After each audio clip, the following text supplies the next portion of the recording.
जय जिनेन्द्र। आइए आज सुनते हैं भगवान महावीर के पूर्व भवों की कथा। भील से तीर्थंकर बनने तक का सफर। भगवान महावीर का जीव अनादिकाल से 4 गतियों और 84 लाख योनियों में परिभ्रमण करते करते एक बार वन में भीलों का राजा पूर्वा हुआ। उस वन में सागरसेन नामक मुनिराज को देखकर उन्हें मर्ग समझकर वह भील उनको बाण मारने के लिए तैयार हुआ। उसी समय उसकी स्त्री ने कहा, हे देव, इन्हें बाण मत मारना, यह तो वन के देवता हैं। यह जानकर भील प्रसन्न हुआ और उसने मुनिराज के पास जाकर भक्ति से उनको नमस्कार किया और मुनिराज का उपदेश सुनकर शांतचित्त हुआ। मुनिराज ने अपने उद्देश्य में मांस भक्षण आदि के दोषों का वर्णन किया, जिन्हें सुनकर उसने मांस आदि 3 प्रकार के त्याग का व्रत धारण किया और आदरपूर्वक जीवन पर्यंत उस व्रत का पालन किया। आयु के अंत में भील की पर्याय का त्याग करके सोदम स्वर्ग में एक सागर की आयु वाला देव हुआ। वहाँ विविध इंद्रिय सुख भोग कर उस स्वर्ग की आयु पूर्ण करके अयोध्या नगरी में भरत चक्रवर्ती का पुत्र मारीच कुमार हुआ। ऋषभदेव की दीक्षा के समय गुरु भक्ति से प्रेरित होकर मारीची कुमार ने कक्ष आदि राजाओं के साथ जिन दीक्षा अंगीकार कर ली। बहुत समय तक तपस्या का क्लेश और क्षुधा आदि परिचय सहन किए, परंतु संसारवास की दीक्षा के कारण वस्त्र फल आदि को ग्रहण करने लगा। मुनि वेश में यह दुष्कृत्य देखकर देवताओं ने कहा कि निर्गंध मार्ग में यह सब नहीं चल सकता, अतः अन्य वेश धारण करो। देवों का यह वचन सुनकर प्रबल मिथ्या से प्रेरित होकर उसने सांख्य मत के परिवारजक की दीक्षा ले ली और परिवारजक शास्त्रों का ज्ञान भी उसे प्रकट हो गया। तीर्थंकर भगवान की दिव्य ध्वनि सुनकर भी उसने सन्मार्ग ग्रहण नहीं किया। उसने विचार किया कि जिस प्रकार दादा ऋषभदेव ने परिग्रहों का त्याग करके 3 लोक में क्षोभ उत्पन्न करने की सामर्थ्य प्रकट की है, उसी प्रकार मैं भी संसार में स्वयं के द्वारा दूसरा मत चलाकर इंद्र द्वारा पूजा प्राप्त करूंगा। इस प्रकार मान कसाईवश मिथ्या मार्ग चलाया और कपिल आदि शिष्यों को बहुत काल तक उपदेश दिया। देखो, जीव की उपादानगत योग्यता तीर्थंकर परमात्मा जैसा उत्कृष्ट मुक्ति मार्ग का निमित्त सामने आने पर भी स्वयं की विपरीत योग्यतावश मिथ्यात्व का पोषण कर अनंत संसार के द्वार खोल दिए। इस भव की आयु के अंत में मरकर ब्रह्म स्वर्ग में 10 सागर की स्थिति वाला देव हुआ। देवायु को पूर्ण करके अयोध्या में जटिल नाम का ब्राह्मण हुआ और तापस होकर परिवारजक का मत चलाकर आयु के अंत में मरकर सोदम स्वर्ग में 2 सागर की स्थिति वाला देव हुआ। वहाँ की आयु पूर्ण करके सुनागार नगर में पुष्पमित्र नाम का ब्राह्मण हुआ। वहाँ भी परिवारजक का मिथ्या मत चलाया और आयु के अंत में कसायों की मनता होने पर मरकर सोदम स्वर्ग में 1 आयु की स्थिति वाला देव हुआ। वहाँ से मरकर सूतिका नगर में अग्निसेन नाम का ब्राह्मण हुआ। वहाँ भी पहले की तरह दीक्षा लेकर परिवारजक मत फैलाया और आयु के अंत में मरकर देव हुआ। वहाँ 7 सागर की आयु भोग कर वहाँ से मरकर मंदिर नामक ग्राम में अग्निमित्र नाम का ब्राह्मण हुआ और वहाँ भी पूर्व की भांति परिवारजक की दीक्षा लेकर अपना सांख्य मत चलाया और मरकर महेंद्र स्वर्ग में देव हुआ। वहाँ की आयु को पूर्ण करके मंदिर नगर में भारद्वाज नाम का जगत प्रसिद्ध ब्राह्मण हुआ और 3 रण से शोभित अखंड दीक्षा का आचरण करके महेंद्र स्वर्ग में 7 सागर की आयु वाला देव हुआ। वहाँ से आयु पूर्ण करके कुमार्ग को प्रकट करने के फलस्वरूप अधोगति में जाकर महान दुखों को भोगा। इस प्रकार असंख्यात वर्षों तक त्रस स्थावर योनियों में परिभ्रमण करके बहुत ही खेदहीन हुआ। तत्पश्चात मगध देश में राजगीर नगर में वेदों का ज्ञाता स्थावर नाम का ब्राह्मण हुआ और परिवारजक मत की दीक्षा लेकर मारीची की तरह ही मिथ्या मार्ग का प्रचार किया, परंतु कसाय मनता के कारण महेंद्र स्वर्ग में 7 सागर की आयु वाला देव हुआ। फिर वहाँ से मरकर राजगृह नगर में विषभूति राजा का विष्णुनंदी पुत्र हुआ। राजा विषभूति के विशाखभूति नाम का एक छोटा भाई था। उसके विशाखनंद नाम का मूर्ख पुत्र था। एक दिन राजा विषभूति को वैराग्य होने पर उसने अपने छोटे भाई विशाखभूति को राज्य दिया और पुत्र को युवराज पद देकर स्वयं दीक्षित हो गया। एक दिन युवराज विष्णुनंदी अपने सुंदर बाग में स्त्रियों के साथ कीड़ा कर रहा था। यह देखकर काका के पुत्र विशाखनंद ने उस बाग को अपने अधीन करने की भावना से अपने पिता से कहा, हे तात, विष्णुनंदी का सुंदर बाग है, वह मुझे दो, अन्यथा मैं देश छोड़कर चला जाऊंगा। आचार्य कहते हैं कि जो न्याय से विरुद्ध विषयों का भोग चाहते हैं वह आगामी भवों में होने वाले महान दुखों को भोगते हैं। पुत्र मोहवश पिता विशाभूति ने भतीजे विष्णुनंदी के साथ मायाचार करके उसे अन्य देश में युद्ध हेतु भेज दिया और अपने पुत्र को बाग दे दिया। जब विष्णुनंदी युद्ध में विजयी होकर घर आया तब अपने बाग में काका के पुत्र को कीड़ा करते देखा तो उसे समझ लिया कि काका ने मेरे साथ छल किया है। क्या अपने पुत्र के लिए उन्होंने मुझसे बाग मांगा होता तो मैं तुरंत ही नहीं दे देता। बाग क्या वस्तु है, इनकी कुचेष्टा मेरी सज्जनता भंग करती है। और ऐसा सोचकर वह काका के पुत्र को मारने दौड़ा। काका का पुत्र वृक्ष पर चढ़ गया तो विष्णुनंदी ने मूल सहित वृक्ष को उखाड़ दिया। फिर काका का पुत्र पत्थर के स्तंभ पर चढ़ा तो विष्णुनंदी ने स्तंभ भी उखाड़ दिया। जब काका का पुत्र भागने लगा तो विष्णुनंदी ने काका के पुत्र से कहा, भाई डर नहीं, इतना ही नहीं अपितु से बुलाकर बाग भी दे दिया। इस घटना से विष्णुनंदी ने संसार की दुखमय स्थिति का विचार करके संभूत नामक गुरु के समीप जिन दीक्षा अंगीकार कर ली, क्योंकि निर्जनों द्वारा किया हुआ अपकार भी सज्जनों के लिए उपकारभूत होता है। उसके पश्चात काका विशाखभूति को भी अपने दोष का पश्चाताप हुआ कि अहो, मैंने भी बहुत खोटा पाप किया है। इस कारण उन्होंने भी प्रायश्चित स्वरूप जिन दीक्षा ग्रहण कर ली। घोर तपस्या करने से विष्णुनंदी का शरीर अत्यंत दुर्बल हो गया था। एक बार वह मथुरा नगरी में आहार के लिए आए, किंतु पैर शक्तिहीन होने से डगमगाते थे। उस समय एक गाय द्वारा तूफान मचाकर विष्णुनंदी मुनि को धक्का मारने से वे गिर गए। उस समय उनके काका का पुत्र विशाखनंद वहां आया हुआ था। उसने विष्णुनंदी मुनि को गिरते हुए देखकर व्यंग किया कि मुझे स्तंभ लेकर मारने दौड़ने वाला तुम्हारा वह पराक्रम कहाँ चला गया। यह सुनकर मुनि के मन में क्रोध हुआ और मन में हुआ कि इस मजाक का फल तू अवश्य ही पाएगा। अंत में निदान सहित संन्यास वर्ण करके वह विष्णुनंदी मुनि महाशुक सर्ग में देह हुआ और उसका काका विशाखभूति भी मुनि होकर समाधि वर्ण करके महाशुक सर्ग में देह हुआ। दोनों 16 सागर की आयु पूर्ण करके वहां से चयित हुए। काका विशाखभूति का जीव पोदमपुर में प्रजापति राजा की जयवती रानी से विजय नाम का बलभद्र पुत्र हुआ। उसके पश्चात विष्णुनंदी का जीव प्रजापति राजा की अन्य रानी मर्गावती के त्रिपश नाम का पुत्र हुआ, जो होने वाला अर्धचक्री था। विशाखनंद काका का पुत्र बहुत काल तक संसार में भ्रमण करके विजय पर्वत पर अलका नगरी के मयूरगिरी राजा की नीलांजना रानी का अशगिरी नाम का पुत्र हुआ, जो प्रतिनारायण बना। विजय पर्वत के स्तनपुर चक्रवाल नगर के जवलन जटी राजा की वायुवेगा रानी के समपर्वा राम की सुंदर पुत्री थी। उसका विवाह त्रिपश के साथ हुआ। प्रतिवासुदेव अशग्रीव को गुप्तचरों द्वारा ज्ञात हुआ कि जवलन जटी ने अपनी सुंदर पुत्री का विवाह त्रिपश के साथ कर दिया है, तो यह जानकर वह बहुत क्रोधित हुआ और उसने त्रिपश पर चढ़ाई कर दी। अनेक प्रकार के आमने सामने युद्ध होने पर अशग्रीव ने त्रिपश पर सुदर्शन चक्र चला दिया। चक्र त्रिपश की प्रदक्षिणा करके उसके हाथ में आ गया और तत्पश्चात त्रिपश ने उसी चक्र से अशग्रीव की गर्दन काट दी। इस प्रकार युद्ध में विजय प्राप्त करके त्रिपश ने अर्धचक्री का पद प्राप्त किया।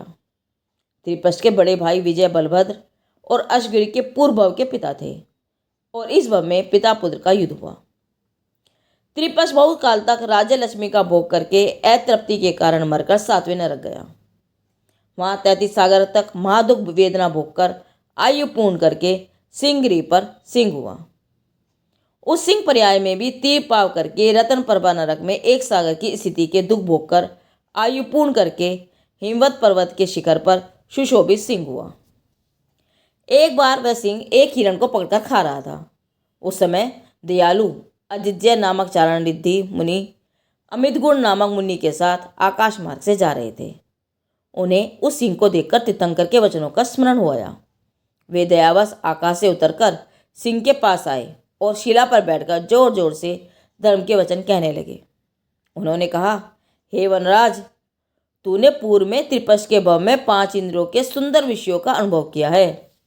उन सब विषयों का सुख भोग कर भी तुझे संतोष नहीं हुआ और सम्यक दर्शन व व्रत रहित मरण करके तू 7वें नरक गया। वहाँ 33 सागर तक नरक के दुख भोग कर आयु पूर्ण करके वहाँ से निकलकर सिंह हुआ और वहाँ प्राणी हिंसा करके मांस भक्षण की क्रूरता से मरकर पहले नरक की 1 सागर की स्थिति में गया। वहाँ से भयंकर दुख भोग कर आयु पूर्ण होने पर यहाँ पुनः सिंह हुआ है। अभी भी क्रूरता करके भावी दुख भोगने में उत्साह कर रहा है। अरे पापी, तू अज्ञान के प्रभाव से तत्व को कुछ नहीं जानता। इस प्रकार मुनिराज के वचन सुनकर सिंह को तुरंत जाति स्मरण ज्ञान हुआ। संसार के भयंकर दुखों के भय से उसका शरीर कांपने लगा और आंखों से आंसू बहने लगे। इस प्रकार बहुत समय तक उसकी आंसू धारा बहती हुई देखकर मुनिराज को लगा इसके हृदय में सम्यक को स्थान देने के लिए मिथ्यात्व निकल रहा है, जिसको पूर्व का ज्ञान हुआ है। ऐसे निकट भव्य को पश्चाताप से जो शोक होता है वह शोक संसार में किसी को नहीं होता। जब मुनिराज ने देखा कि सिंह का हृदय शांत हो गया है तब उन्होंने कहा कि तू पूर्वा भील था, वहां से सोदम का देव होकर दुर्मति मारीच हुआ, और जब तूने सन्मार्ग को दूषित करके भगवान ऋषभदेव के वचनों के अनादर के फलस्वरूप संसार के महादुखों को भोगकर बारंबार तरस स्थावर योनियों में असंख्यात वर्षों तक भ्रमण किया है। किसी कारण से तूने विष्णुनंदी की पर्याय प्राप्त करके संयम तो धारण किया, परंतु निदान करके त्रिपश नारायण हुआ। हे भव्य, अब तू 10वें भव में भरतछेद का अंतिम तीर्थंकर होगा, ऐसा मैंने श्रीधर तीर्थंकर के समीप सुना है। हे बुद्धिमान, आज से तू संसार अटवी में भटकाने वाले मिथ्या मार्ग से विरक्त होकर आत्महित के मार्ग में प्रीति कर। इस प्रकार सिंह ने मुनिराज के वचनों को हृदय में धारण करके दोनों मुनिराज की भक्तिभाव पूर्वक प्रदक्षिणा करके बारंबार प्रणाम किया और काल लब्धि के पक जाने से तुरंत सम्यक दर्शन को प्राप्त करके मन की स्थिरतापूर्वक शावक के व्रत ग्रहण किए। मुनिराज के वचन सुनकर सिंह की क्रूरता दूर हो गई और उसमें दया का प्रवेश हुआ। सत्य ही है कि काल का बल अर्थात वर्तमान योग्यता प्राप्त किए बिना ऐसा कौन है जो शत्रु अर्थात मोह को दूर कर सके। जैसे मरा हुआ सिंह हो ऐसा जानकर सियाल उसे नोचकर मांस खाते, तथापि सिंह तो निश्चल रहता। सिंह का आहार मांस के अतिरिक्त अन्य न होने से उसने अनाहार व्रत ग्रहण किया। आचार्य कहते हैं उसने निराहार व्रत धारण किया, इससे अधिक साहस और क्या हो सकता है। त्रियंचों में संयम अर्थात श्रावक दशा से आगे कोई व्रत नहीं हो सकता, अन्यथा तो वह अवश्य ही मोक्ष प्राप्त कर लेता। सिंह समस्त जीवों के लिए ऐसा शांत हो गया मानो वह चित्रपट का सिंह ही हो। इस प्रकार वह सिंह समाधि मरण पूर्वक मृत्यु को प्राप्त करके सोदन स्वर्ग में सिंह केतु नाम का देव हुआ। वहाँ 2 सागर तक स्वर्ग के सुख भोग कर घात की खंड में कनक पर्व नगर के कनक पुंज विद्याधर का कनका जलरव नाम का पुत्र हुआ। एक दिन राजकुमार अपनी कनकवती स्त्री के साथ मंदगिरी पर्वत पर गया। वहाँ उसे प्रियमित नामक अवधि ज्ञानी मुनिराज के दर्शन हुए। उनके द्वारा धर्म का उपदेश सुनकर वह संसार से विरक्त हुआ और दिन दीक्षा लेकर तपस्या करके अंतिम समय में संन्यास स्मरण करके 7वें स्वर्ग में देव हुआ। वहाँ 13 सागर तक स्वर्ग के सुख भोग कर आयु पूर्ण करके जम्बूद्वीप में साकेत नगर के राजा वर्षसेन का हरिसेन नाम का पुत्र हुआ। कितना ही समय राज्य भोग में बिताकर संसार सुख को आसार जानकर श्रुत सागर मुनि के समीप दीक्षा लेकर तपस्या आदि करके आयु के अंत में महाशुक्र स्वर्ग में देव हुआ। वहाँ 16 सागर आयु प्रमाण स्वर्ग के सुख भोग कर वहाँ से चयित होकर घात की खंड में पुंडरीकर्णी नगर के राजा सुमित्र और रानी मनोरमा के प्रियमित्र नाम का पुत्र हुआ। वहाँ चक्रवर्ती पने का सुख भोग कर क्षेमधर्म जिनेन्द्र का उपदेश सुनकर संसार के सब पदार्थों की अनित्यता जानकर राज्य का भार अपने सर्वमित्र पुत्र को सौंपकर संसार से विरक्त होकर दिन दीक्षा लेकर महाव्रत आदि का पालन करके आयु के अंत में सहस्रागार स्वर्ग में सूर्य पर्व नाम का देव हुआ। 18 सागर की आयु के दैवी भोग भोग कर बिजली के चमत्कार की तरह आयु पूर्ण करके जम्बूद्वीप के छतपुर नगर के नंदी चढ़धन राजा की वीरवती स्त्री के नंद नाम का सज्जन पुत्र हुआ। अभिलाषित राज्य का उपभोग करके राज्य की निसारता जानकर विरक्त होकर प्रोस्टिल नामक मुनिराज के समीप संयम लिया और तुरंत ही 11 अंक का ज्ञान प्राप्त किया। वह तीर्थंकर प्रकृति के बंध की कारणभूत दर्शन शुद्धि आदि 16 कारण भावनाओं का चिंतन करके तीर्थंकर प्रकृति का बंध किया। आयु के अंत में संन्यास धारण करके अच्युत स्वर्ग में पुष्पोत्तर विमान में 22 सागर की स्थिति वाला बड़ा इंद्र हुआ। जब स्वर्ग की आयु 6 माह की शेष रही तब कुंडपुर नगर के राजा सिद्धार्थ के आंगन में 7.5 करोड़ रत्नों की महावर्षा होने लगी। आषाढ़ शुक्ला सप्तमी के दिन रानी तिशला रत्नों के पलंग पर शयन कर रही थी। तब रात्रि के अंतिम पहर के अंत में उन्हें 16 स्वप्न आए और उसके पश्चात मुख में प्रवेश करता हुआ हाथी देखा। प्रातःकालीन क्रियाएं करके रानी ने राजा सिद्धार्थ के पास जाकर सपनों से उन्हें अवगत कराया। राजा ने उनका फल तीर्थंकर पुत्र की प्राप्ति बतलाया, जिसे सुनकर रानी को उसी समय पुत्र की प्राप्ति के समान आनंद हुआ। 9 माह पूर्ण होने पर चैत्र शुक्ला 83 के दिन पुत्र का जन्म होने पर आनंद अश्वों के समान आकाश से पुष्पवृष्टि होने लगी और तीनों लोकों में आनंद छा गया। स्वर्ग से सौधर्मादि इंद्र अपनी 7 प्रकार की सेना लेकर आए और बाल तीर्थंकर का अभिषेक करने के लिए सुमेरु पर्वत पर ले गए। अभिषेक करके प्रभु को माता को सौंप दिया और आनंद नामक आश्चर्य करी नाटक किया। इंद्र द्वारा प्रभु के भोग की सामग्री निरंतर आती रही। बाल प्रभु की आयु वाले देव कुमार प्रभु के साथ खेलते थे। पाशा तीर्थंकर के 200 वर्ष पश्चात महावीर प्रभु ने जन्म लिया था। उनकी आयु 72 वर्ष की थी और वे सर्व सुलक्षणों से सुशोभित थे। उनका शरीर 7 हाथ ऊंचा था।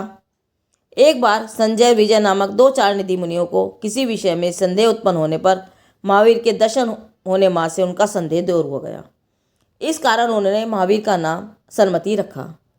एक दिन इंद्र की सभा में चर्चा चल रही थी कि वर्धमान स्वामी सबसे सूरवीर हैं। ऐसा सुनते ही संगम नाम का देव परीक्षा लेने आया। महावीर अनेक राजकुमारों के साथ एक वृक्ष के ऊपर चढ़कर खेल रहे थे।